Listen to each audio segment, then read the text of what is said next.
Selamat berjumpa saudara-saudari dimanapun Anda berada. Senang saya boleh menjumpai Anda dalam keadaan sehat. Nah, kita akan melanjutkan permenungan kita, perjalanan kita dalam masa Prapaskah. Kita memasuki minggu keempat. Minggu keempat masa Prapaskah sering disebut sebagai Minggu Letare. Minggu bersorak gembira. Hal ini nampak nyata dalam antifon pembukaan misa Minggu Prapaskah yang keempat ini, yang mengajak kita untuk bergembira. Bergembiralah bersama Yerusalem. Bersorak gembiralah karena Dia. Kalian semua yang mengasihinya. Amin. Amin Bapak Ibu, amin. Nah, bacaan-bacaan hari ini memberikan kepada kita motif atau alasan kegembiraan ini yang tiada lain adalah karena kasih Allah. Kita bergembira karena Allah mengasihi kita. Dalam bacaan Injil, Yesus berkata kepada Nikodemus yang datang sembunyi-sembunyi malam hari kepada Yesus. Yesus mengatakan kepadanya, Allah begitu mengasihi dunia sampai Ia memberikan anak tunggalnya. Sehingga setiap orang yang percaya kepadanya tidak binasa, melainkan memperoleh hidup yang kekal. Hidup yang kekal. Paulus dalam bacaan kedua mengatakan Allah penuh belas kasih. Karena kasih-Nya yang begitu besar, Ia mengasihi kita.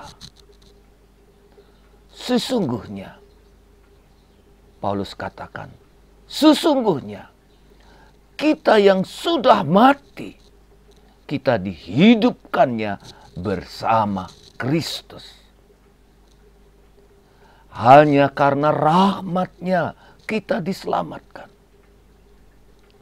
Dan selanjutnya Bapak Ibu, saudara-saudari, bacaan pertama mengungkapkan kasih Allah dengan membangun kembali bait Allah setelah pembuangan mereka di Babylon. Kitab Tawarikh dalam bacaan kedua menceritakan kembali, mengungkapkan kisah bagaimana Tuhan mengasihi bangsa Israel yang membuat mereka damai dan penuh sukacita. Tuhan sayang kepada umat-Nya. Dan Tuhan sayang akan tempat kediaman-Nya, yakni bait Allah. Namun lihatlah dalam perjalanan bangsa Israel ini, betapa mereka malah mengolok-olok nabi-nabi yang Tuhan utus untuk mereka. Dan mereka tidak setia meskipun Tuhan begitu mengasihi mereka. Dan inilah yang sesungguhnya yang membuat Tuhan amarah besar. Dia memakai raja-raja asing untuk menghancurkan bait Allah, meratakannya dengan tanah. Tinggal tembok-temboknya saja yang berdiri. Dan melalui raja-raja asing ini, kafir ini, Raja Kores, Allah membangkitkan hatinya untuk membangun kembali bait Allah. Dan kemudian 40 tahun sesudah itu, Sirus raja baru, raja Persia, juga dipakai Allah untuk menggerakkan bangsa Israel melalui raja kafir ini untuk membangun bait Allah. Sekali lagi Bapak Ibu, dengan cerita, dengan peristiwa, dengan apa yang dialami dalam perjalanan bangsa Israel, jatuh bangun, kita diingatkan, kita disadarkan betapa Allah penuh belas kasih dan setia pada janjinya. Semua peristiwa-peristiwa ini sesungguhnya Bapak Ibu, perjalanan Israel, jatuh bangunnya, mempersiapkan kita akan kedatangan Yesus yang melalui deritanya, kebangkitannya. Ia sungguh-sungguh merupakan mujizat besar kasih Allah kepada kita manusia. Karena itu kebangkitan Kristus adalah anugerah yang besar bagi kita. Yesus meneguhkan kita. Allah begitu mengasihi dunia, bukan hanya bangsa Israel saja yang dikasihinya. Yesus berkata kepada Nikodemus, sebagaimana ular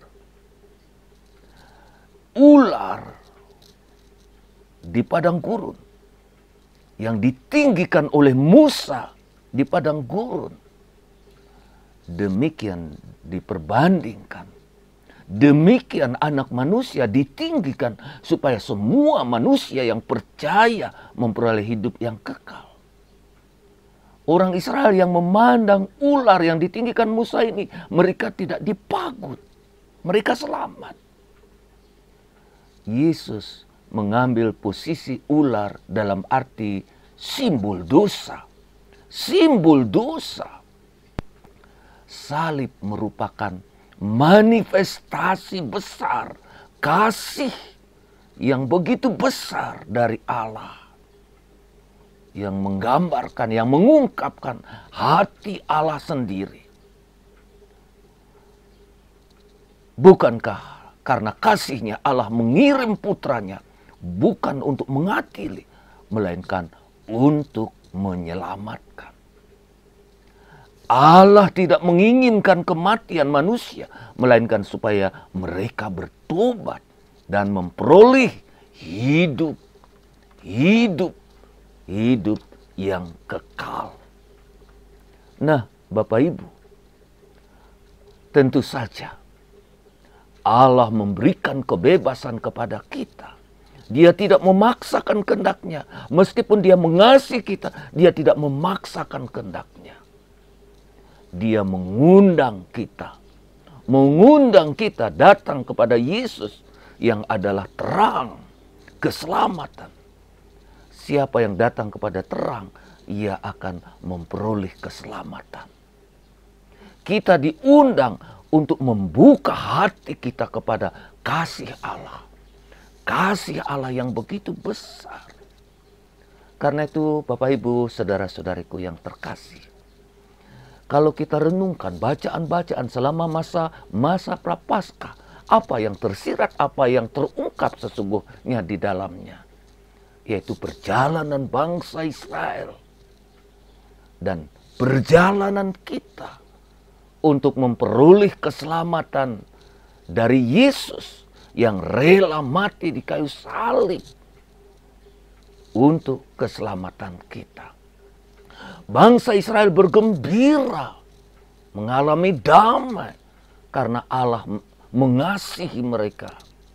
Tetapi karena mereka cuek, mereka menolak, bahkan mereka membunuh nabi-nabi, Allah pun murka. Demikian juga Bapak Ibu, perjalanan kita masa-masa Prapaskah ini, di mana kita diajak untuk menikmati, mengalami, bangkit bersama Kristus dengan kebangkitannya. Dan inilah yang menjadi sukacita, kegembiraan bagi kita dalam menjalani masa-masa Prapaskah ini. Karena kita akan mengalami suka yang besar dengan mengatakan haleluya nanti pada Paskah. Karena Kristus yang dibunuh, yang disiksa. Tetapi Allah membangkitkan dia. Dan kebangkitannya inilah yang memberikan sukacita kegembiraan kepada kita. Karena itu kita harus terus-menerus dalam perjalanan ini, melalui pantang, melalui puasa, melalui beramal, melalui rekonsiliasi, melalui sakramen pengakuan. Supaya apa? Supaya hati kita menjadi bersih, menjadi siap. Kita sungguh mengalami sukacita kegembiraan bersama Kristus yang bangkit. Nah, Bapak Ibu, semoga perjalanan ini sungguh-sungguh mempersiapkan kita untuk menikmati sukacita yang besar Kristus yang bangkit untuk keselamatan kita. Nah, renungkanlah ini. Semoga masa-masa ini sungguh-sungguh menjadi masa penuh rahmat bagi kita, mempersiapkan diri kita menyambut kebangkitan Kristus yang adalah sumber sukacita kita. Dan inilah yang menjadi dasar iman kita. Seperti Paulus mengatakan, kalau Kristus tidak bangkit, tidak ada kegembiraan, dan iman kita menjadi sia-sia. Nah, saya mengajak Anda untuk hidup sesuai dengan jalan yang ditunjukkan oleh Yesus melalui permenungan-permenungan selama masa-masa Prapaskah ini. Selamat merenungkan. Saya Romo Agus Inyoman Murtika SPD, Domus Batu Malang. Tuhan memberkati Anda semua. Amin. Amin Bapak Ibu. Amin. Di tepi sungai-sungai Babel, di sanalah kita menangis apabila kita mengingat Sion. Pada pohon-pohon gandarusa di tempat itu, kita gantungkan